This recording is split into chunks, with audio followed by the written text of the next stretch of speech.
Ladies and gentlemen, it's been a while.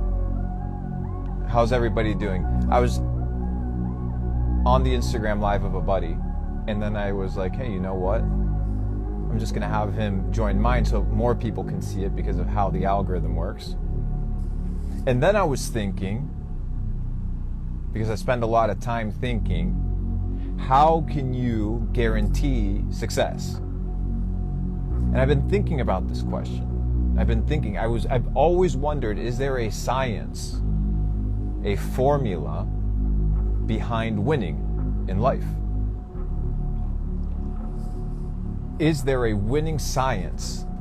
Is there actions that you can take knowing a certain outcome can be achieved? So I've been thinking about this.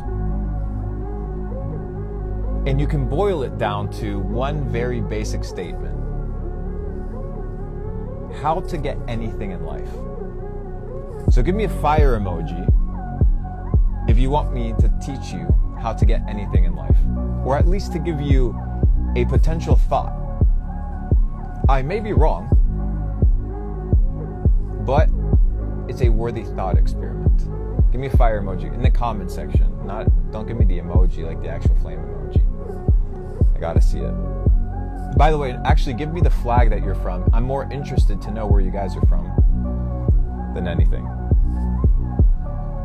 Let me see if I can do watch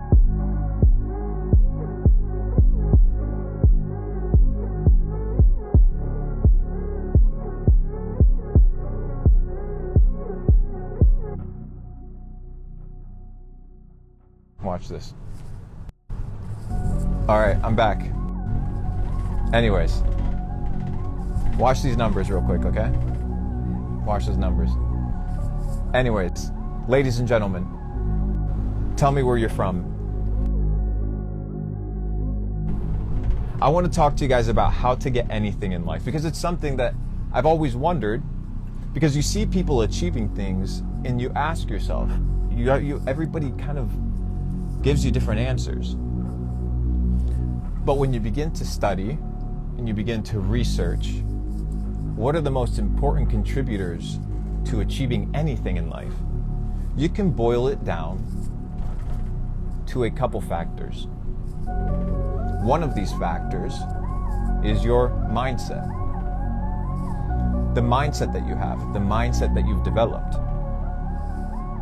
You and I can both look at a building that's falling apart, and you look at a building that's in shambles, and I can look at an opportunity to build a hotel. So the perception that you have towards the world dictates how you're going to react to it and how the world is going to react to you, because for every action there's an equal and opposite reaction. So what you input into the world, you'll receive in direct proportion. So the question is, how can you control what you input? By becoming a certain type of person, right? Because you don't want to strain towards becoming. You want to become. Now, why do you want to become?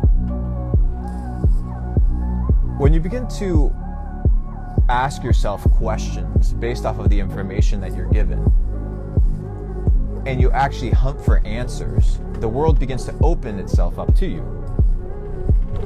When science tells you that we are tapping into 5, maybe 10% of our brain capacity, which is not much, 5-10%, you may ask yourself, well, what are we doing with the other 90%?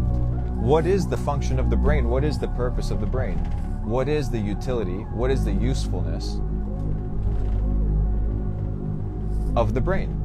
Well, we've been taught in the school system that the brain is designed for what? Storing information, storing memories, remembering things. But the most intelligent people, the most well-researched people, the most respected people understand that there's functions of the brain that if you tap into them, they unlock different aspects of reality. That's why Nikola Tesla said, my brain is merely a receiver of information. So if your brain is a receiver of information, the question is, how do you receive information? Well, first, if you're a receiver of information and what you're trying to receive is You can call it vibrations, energies, because you have to break things down to its basic common denominator, right? To understand it truly. So when you begin to understand what mindset is, it's where you position your state, your being. And it's something that you have full control in and full control of. So when I look at people that are grateful, naturally they begin to attract things in life, right, that give them a sense of gratitude. People that are always looking for the negative things in life, they will only find the negative things. Why? Because they are operating. Remember, you're a receiver of information. You're a receiver of information. Somebody said hide chat. How do I hide this chat? Let me see here.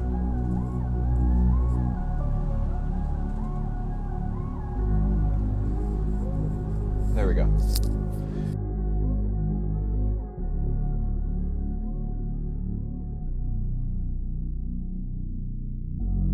So if you're a receiver of information, the question is, what type of information do you want to receive?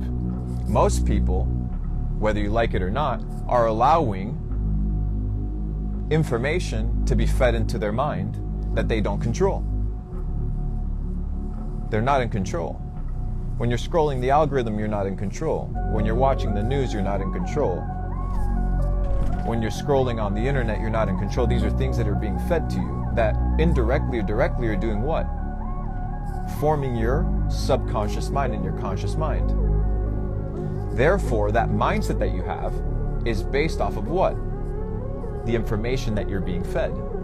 Because you're positioned yourself in a frequency or in a space that is going to attract those things. So when you begin to understand that by positioning yourself, like tuning a radio to a higher frequency, naturally you're going to attract those things. Why? Because it only makes sense. Imagine you're 1950s, 1940s, you're driving through the Midwest. You're trying to tune into the radio. You have to adjust the radio to tap into what? The frequency. The frequency already exists. That dimension already exists. You just have to tap into it. And most people don't understand that if they tap into that frequency and they position themselves in that frequency and they keep themselves in that frequency, they're going to experience those things. So when you position yourself with negativity, when you position yourself with fear, when you position yourself with anxiety, you're going to experience the plane of reality in that vibration. But if you want to position yourself at a higher level of consciousness, you have to become that person, right? So if you want to become healthy, you don't do things that unhealthy people do. Why? Because you're not positioning yourself for that which you want. So you need to tune your frequency to the things that you want. So if you want something in life, first you have to think about it. Secondly, you have to work on it. And third, you have to allow that to become part of your nature. So if you want anything in life, first you have to know what you want. Two is you have to position yourself, become that which you want before you are. And naturally you'll attract it. And three, understand that you get in life what you deserve. And you get in life what you think about. So if you want something, you need to think about it clearly. And your actions will determine who you become. You're a byproduct of your thoughts. If you have low vibrational thoughts, if you're thinking about negative things, that's what you're going to attract. But if you think about positive things, if you think about abundance, if you think about winning, if you think about self-development, if you think about purpose, if you think about helping others, you're going to attract those opportunities and those experiences naturally because you've positioned yourself to receive that. A data set, a download of information. That's the name of the game. Tap into it. Don't allow the friction and the noise of the world to distract you from allowing yourself to receive this information. That's why it's good to, go out in nature. That's why it's good to relax and be away from the city and the noise. Because it allows you to tap in, right? It allows you to tap in. It allows you to think. It allows you to download information. It allows you to, that's why we think clearly. There's no static. And when you have clarity of mind, now you're able to act with purpose. and not waste time and energy and attention on things that don't matter. That's the data set. That's the principle. If you want anything in life, understand this, and the world is yours for the taking. That's me. Appreciate you guys all the way from London, and I'll see you guys soon. Clip this up, roll it around the internet, and I'll see you guys soon. Peace.